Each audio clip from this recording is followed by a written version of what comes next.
Welcome you all to Learn Career Classes. I am Riddhi, your commerce educator. आज हम पढ़ रहे थे हमारा चैप्टर डायरेक्टिंग. सो डायरेक्टिंग की बातें हम कर रहे थे. आज हम कंप्लीट करेंगे डायरेक्टिंग के रिमेनिंग पोर्शन को. So we are going to complete all the chapters of your business studies in 2 parts. 2 parts लेके चलेंगे, 2 पार्ट से ज्यादा नहीं बनाएंगे और उनमें की जितनी बातें कवर होनी चाहिए कवर करके चलेंगे. ठीक है जी. तो स्टार्ट करते हैं आज के हमारे टॉपिक के साथ. That is leadership. हमने इतनी बार डिस्कस कर ली थी कि 4 एलिमेंट्स हमें पढ़ने होते हैं डायरेक्टिंग में. ठीक है जी. Supervision, leadership, motivation, communication. Supervision की हमें सिर्फ बेसिक बातें जाननी थी जो कि हम जान चुके हैं. आज हम बात करने वाले हैं अबाउट लीडरशिप. ठीक है जी. चलिए, लीडरशिप देखो क्या होता है. लीडरशिप में देखो, जब भी आपको कोई लीड करता है बेसिकली दैट इज लीडरशिप. अभी लीडरशिप में हमें डेफिनेशन सीखनी है कि अगर लीडरशिप को डिफाइन करना हो तो उसको डिफाइन कैसे करोगे. तो लीडरशिप क्या है? एक एक्टिविटी है ऑफ इन्फ्लुएंसिंग पीपल. इन्फ्लुएंस करना लोगों को. इन्फ्लुएंस वैसे नहीं करना जैसे इंस्टाग्राम पर रील्स में इन्फ्लुएंसिंग होती है, वो वाला इन्फ्लुएंस नहीं करना. लोगों को गाइड करना, इन्फ्लुएंस करना to strive willingly for mutual objectives, कि हम सबको एक ही ऑब्जेक्टिव अचीव करना है. इस ऑर्गेनाइजेशन में जितने भी लोग काम कर रहे हैं उनका सभी का एक ऑब्जेक्टिव हो, ऐसे उनको लीड करना. ठीक है जी. Managers at all levels are expected to be the leaders of their subordinates. तो जो भी मैनेजर्स है ना, उनको लीडर्स भी बनना पड़ेगा. उनको ये भी गाइड करना पड़ेगा कि अब एम्प्लॉयज को कैसे लीड किया जाए, उनको कैसे इस रास्ते पर चलाया जाए, उनको कैसे ये बात समझाई जाए कि हम सबका गोल एक ही है और आप मेरे पीछे पीछे आओ. ठीक है. So that is known as leadership. ठीक है जी. चलिए, leadership indicates the ability of an individual to maintain good interpersonal relationship with followers and motivate them to contribute for achieving organisational objectives. अभी देखो, कभी कभी हमें फील होता है कि कुछ लोगों को फील होता है कि हाँ मेरे अंदर लीडरशिप क्वालिटीज हैं, और कुछ को फील होता है कि मेरे अंदर लीडरशिप क्वालिटीज नहीं है. तो यहाँ पर जो इंट्रोवर्ट्स बोलते हैं अपने आप को, उनको तो एलिमिनेट ही करना पड़ेगा, क्योंकि लीडरशिप को बहुत बातें करनी पड़ती हैं, सबसे पर्सनल बातें भी करनी पड़ सकती है. यानी कि मतलब बहुत सारी बातें जो कर सकता है वो ही लीडरशिप बन सकता है. क्यों? क्योंकि एक लीडर को उनकी एक रियलिटी भी समझनी पड़ती है. हर एम्प्लॉय की रियलिटी भी समझनी पड़ेगी कि वो अपनी रियल लाइफ में कैसा है, आउट ऑफ द ऑफिस कैसा है, उसको ये भी समझना पड़ता है. तभी उनको वो गाइड कर सकता है, तभी उनको लीड कर सकता है. तो हम लोगों को पता चल जाता है कि क्या मेरे अंदर लीडरशिप क्वालिटीज हैं या फिर मेरे अंदर लीडरशिप क्वालिटीज नहीं है. तो जिसके अंदर लीडरशिप क्वालिटीज है ना, वो जल्दी से मैनेजर के लिए तैयारी कर ले, वो मैनेजर बन सकता है. चलिए जी, अभी बात करते हैं कि एक लीडर की इंपॉर्टेंस क्या है. ठीक है. चलिए, तो एक लीडर की इंपॉर्टेंस है सबसे पहली, influences behaviour and makes people contribute positively and produce good results. तो एक देखो, अगर एक कंपनी में लीडर ही नहीं है तो लोग कैसे चलेंगे. मतलब इस गाइडेंस में जाना है या फिर इस फ्लो में जाना है, तो अगर लीडर ही तो उन्हें बताएगा ना कि आपको ऐसे चलना है, नहीं तो कोई ऐसे जाएगा, कोई ऐसे जाएगा, कोई सब अपने अपने टारगेट्स को अचीव करते रहेंगे. तो एक लीडर का होना बहुत बहुत जरूरी होता है. साथ के साथ क्रिएट कॉन्जिनियल वर्क एनवायरनमेंट. अभी देखो, अगर कोई ऑफिस है, कोई कंपनी है, वहां पर लीडर नहीं है तो लोग अपने अकॉर्डिंग एनवायरनमेंट को क्रिएट कर देंगे. इनफॉर्मल एनवायरनमेंट बन जाएगा. जब तक लीडर नहीं होगा एक प्रॉपर एनवायरनमेंट नहीं बन सकता और एक प्रॉपर वर्किंग कंडीशंस भी नहीं बन सकती लोगों के लिए. ठीक है. चलिए, नेक्स्ट इज इंट्रोड्यूसेस चेंजेस. अभी देखो, कोई नया चेंज आ जाता है. ठीक है. तो कोई नया चेंज जहां पर आता है तो वहां पर एम्प्लॉयज एकदम से चेंज को अडेप्ट नहीं कर सकते. उनको चेंज को अडेप्ट करने के लिए मोटिवेट करना पड़ेगा, गाइड करना पड़ेगा. वो सारा काम कौन करेगा? एक लीडर ही कर सकता है. साथ के साथ सबऑर्डिनेट्स को ट्रेन भी एक लीडर ही करता है. तो ये सारी इंपॉर्टेंस हो जाती है लीडरशिप की. ठीक. चलिए, let's come to the importance के बाद आते हैं क्वालिटीज पर. अभी देखो, ये सारी क्वालिटीज जिस बच्चे में है वो कह देना कि मैं लीडरशिप बन सकता हूँ, मेरे अंदर लीडरशिप क्वालिटीज है. ठीक है. चलिए, first is physical feature. Physical feature का मतलब है कि आपकी पर्सनालिटी क्या है, आप जेस्चर्स कैसे देते हो, आप एक्सप्रेशंस कैसे देते हो, आप बॉडी लैंग्वेज किस टाइम पर कैसी बनाते हो. अगर कोई आपसे प्रोफेशनली बात कर रहा है, आप ऐसे खड़े हो, तो उस टाइम पर आप लीडर की क्वालिटीज आपके अंदर नहीं है. ठीक है ना. तो फिजिकल फीचर्स में कवर होगा पर्सनालिटी क्या है, इमोशन कैसे आप देते हो. जब कोई आपसे किसी टाइप की बात कर रहा है, आप गलत इमोशन दे रहे हो, तो तभी भी आपके अंदर लीडरशिप क्वालिटीज नहीं है. ठीक है। नॉलेज एक लीडर के अंदर, देखो नॉलेज तो होनी ही चाहिए, तभी तो वो बाकी लोगों को गाइड करेगा। जो उसका एक एरिया है उसकी उसको नॉलेज होनी चाहिए। साथ के साथ इंटीग्रिटी होनी चाहिए, इनिशिएटिव होना चाहिए, उसके अंदर इनिशिएटिव लेने की एबिलिटी होनी चाहिए। कम्युनिकेशन तो मोस्ट इम्पोर्टेंट पार्ट है, कम्युनिकेशन तो होना ही होना चाहिए, प्रॉपर कम्युनिकेशन स्किल्स होनी चाहिए। साथ के साथ मोटिवेशन स्किल्स, लोगों को मोटिवेट करने के तरीके आने चाहिए कि इस पर्सन के अंदर ये इसकी नीड है तो इसको यहाँ से मोटिवेट किया जाए। एंड सेल्फ कॉन्फिडेंस होना चाहिए, उसको अपने पे कॉन्फिडेंस होगा तभी तो वो लोगों को कॉन्फिडेंस बिल्डअप कर पाएगा। और एक डिसिसिवनेस होनी चाहिए, इसका मतलब है कि डिसीजन टेकिंग एबिलिटी होनी चाहिए। अभी देखो हम लोग, काफी लोग ऐसे होते हैं कि जब दो ऑप्शन हमारे पास आ जाते हैं तो हम डिसीजन लेने में बहुत सोचते हैं, तो ऐसे में जल्दी जो डिसीजन पर्सन ले लेता है उसके अंदर लीडरशिप क्वालिटीज होती है। ठीक है, चलिए साथ के साथ सोशल स्किल्स होने चाहिए, लोगों से बात करनी आनी चाहिए और फ्रेंडली नेचर होना चाहिए। साथ के साथ गुड रिलेशन बना पाए अपने फॉलोअर्स के साथ। तो अभी मुझे बता देना कि किस किस बच्चे के अंदर ये सारी क्वालिटीज हैं। ठीक है जी, चलिए let's come to the different styles of leadership. Most important है, बहुत बहुत ज्यादा इंपॉर्टेंट है, अभी के अभी मार्क कर लेना। तो पहला लीडरशिप स्टाइल होता है ऑटोक्रेटिक लीडरशिप। तो ऑटोक्रेटिक लीडरशिप को हम क्या बोलते हैं, बॉस सेंटर। ठीक है जी, बॉस सेंटर्ड, मोस्ट इंपॉर्टेंट बात है ये कि बॉस सेंटर्ड बोला जाता है। यहाँ पर क्या होता है, अभी बॉस है, बाकी सारे एम्प्लॉयज है, तो यहाँ पर जितने भी डिसीजन होंगे वो सारे बॉस लेगा। ठीक है, A leader takes all the decisions on his own and gives orders, और वो सिर्फ और सिर्फ ऑर्डर्स देगा एम्प्लॉयज को, सबॉर्डिनेट्स को, उनसे कोई भी गाइडेंस नहीं लेगा, कोई भी एडवाइस नहीं लेगा, डायरेक्टली वो ऑर्डर्स डायरेक्ट करेगा, कोई भी उनकी एडवाइस को, उनकी गाइडेंस को नहीं रखा जाएगा। ठीक है जी, और उनको कहा जाएगा चलो जी इम्प्लीमेंट करो। तो यहाँ पर हमारे पास एग्जाम्पल आता है हिटलर का। हिटलर का ऑटोक्रेटिक लीडरशिप स्टाइल था, क्योंकि वो किसी की बात नहीं सुनता था, जो उसका ऑर्डर है वो सबको फॉलो करना होता है। ठीक है, this is boss centred. And हमारे पास आता है डेमोक्रेटिक लीडरशिप स्टाइल, जिसमें क्या होता है कि दोनों मिलकर डिसीजन लेते हैं, बॉस और सबॉर्डिनेट्स मिलकर डिसाइड करते हैं डिसीजन को, एडवाइस भी कंसिडर की जाती है, इनिशिएटिव्स भी कंसिडर किए जाते हैं एम्प्लॉयज के। ठीक है जी, इतनी बात हमें क्लियर हुई। तो डेमोक्रेटिक लीडरशिप स्टाइल को बोलते हैं ग्रुप सेंटर्ड, यानी कि यहाँ पर ग्रुप की सारी बातें कंसिडर की जाती हैं एंड उसके बाद डिसीजन लिया जाता है। साथ ही साथ बॉस और जो एम्प्लॉयज हैं या फिर सबॉर्डिनेट्स हैं सारे मिलकर डिसीजन लेते हैं। ठीक है, so this is known as a democratic leadership style. In this style leadership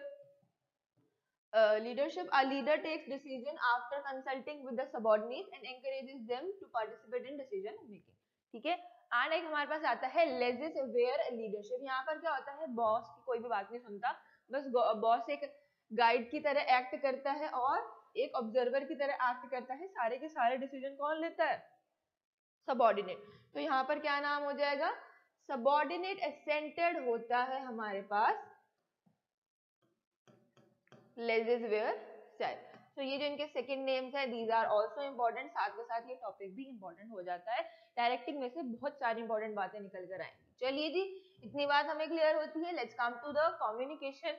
communication की बात करते हैं। देखो कम्युनिकेशन जो है बहुत बहुत इंपॉर्टेंट है, अगर हमें रिज्यूमे भी बनाना होता है उसमें भी हम एमए लिख देते हैं, कम्युनिकेशन स्किल्स हमारी बहुत अच्छी हैं। तो अब कम्युनिकेशन समझते हैं कि इस कम्युनिकेशन को जिसकी इतनी डिस्कशन हो रही है इसका मीनिंग क्या है, इसकी डेफिनेशन क्या हम बोल सकते हैं। ठीक है, it is the process of exchange of information. तो कम्युनिकेशन जो हो रहा है, अभी जो मैं आप लोग को पढ़ा रही हूँ, दिस इज ऑल्सो कम्युनिकेशन। तो यहाँ पर क्या हो रहा है, एक्सचेंज ऑफ इंफॉर्मेशन। जो इंफॉर्मेशन मेरे पास है I am giving that to you. ठीक है, between two or more people with an aim to create common understanding। तो उसके बाद हम जब नॉलेज हमारी सेम हो जाएगी उसके बाद हम एक कॉमन अंडरस्टैंडिंग बना पाएंगे। क्लियर है।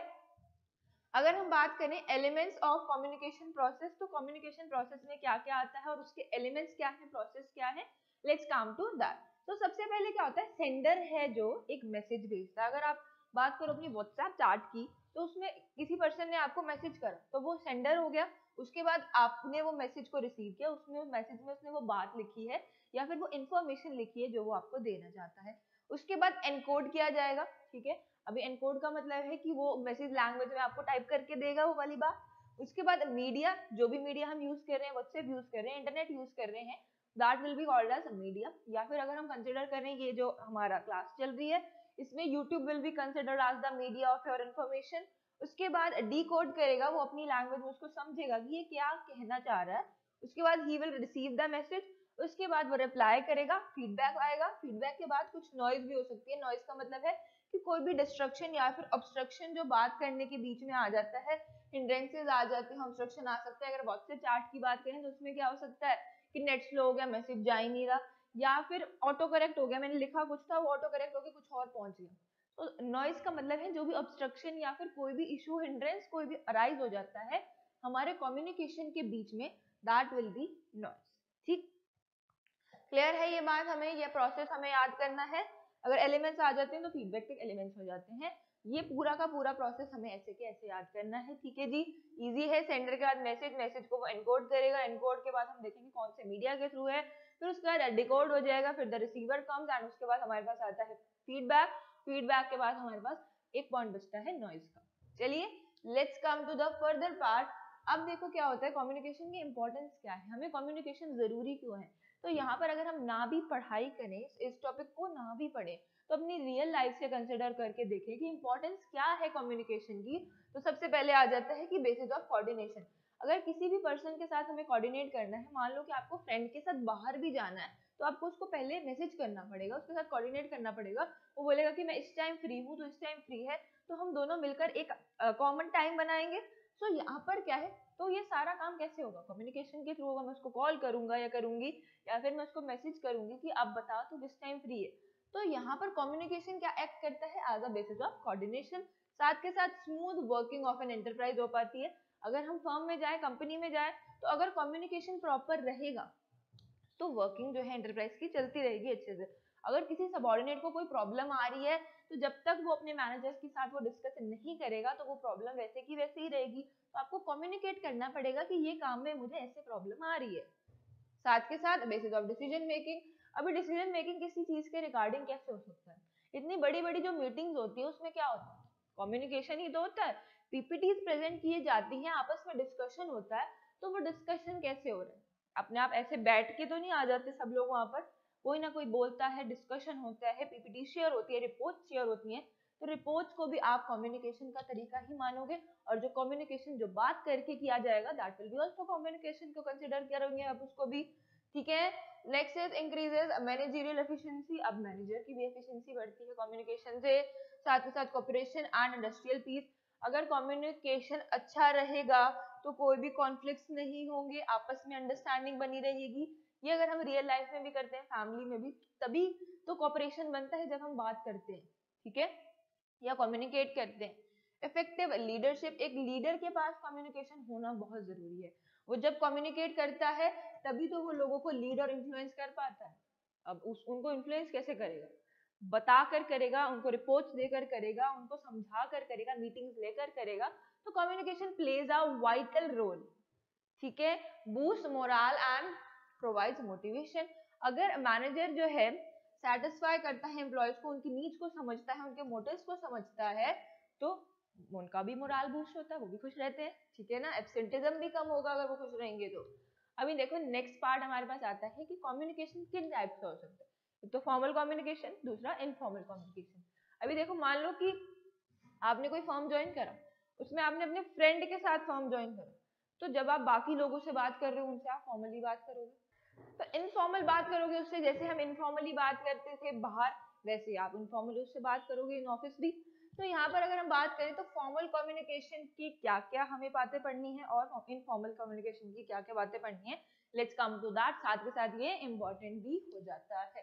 सो बात स्टार्ट करते हैं विद द फॉर्मल कम्युनिकेशन। अभी फॉर्मल कम्युनिकेशन में क्या होगा, एक चैनल के थ्रू फ्लो करता है official communication, chart to communicate होता है। साथ के साथ क्लासिफाई फर्दर किया गया है वर्टिकल या फिर हॉरिजॉन्टल, या तो आप ऐसे कम्युनिकेट करोगे या तो आप ऐसे कम्युनिकेट करोगे। यहाँ पे सबऑर्डिनेट की बात पहुंचेगी to the boss through this channels, and यहाँ पे क्या होता है, यहाँ पे आपस में डिस्कशन कर सकते हैं हम, ये पर्सन इसको बताएगा, फिर हम इससे पूछेगा, फिर ये से पूछेगा, तभी कम्युनिकेशन हो सकता है। डायरेक्ट आप उठकर इस वाले पर्सन के पास नहीं जा सकते।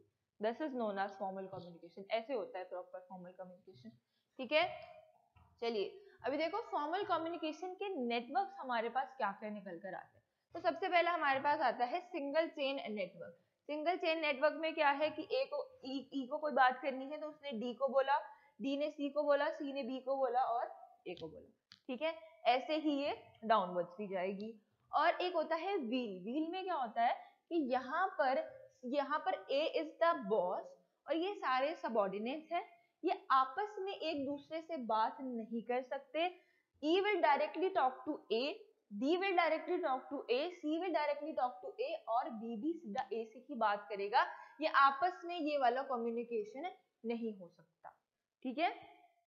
तो आपके सर्कुलर नेटवर्क में क्या होता है कि आप अपने एडजॉइनिंग पर्सन के साथ बात कर सकते हो, यानी कि अगर C के इस साइड पर D है तो वो D से बात कर सकता है, साथ के साथ वो B से बात करता है। अगर हम D की बात करें तो D जो है वो बात कर सकता है C से और E से कम्युनिकेट कर सकता है। E की बात की जाए तो E जो है यहाँ पर कम्युनिकेट कर सकता है D से और A से।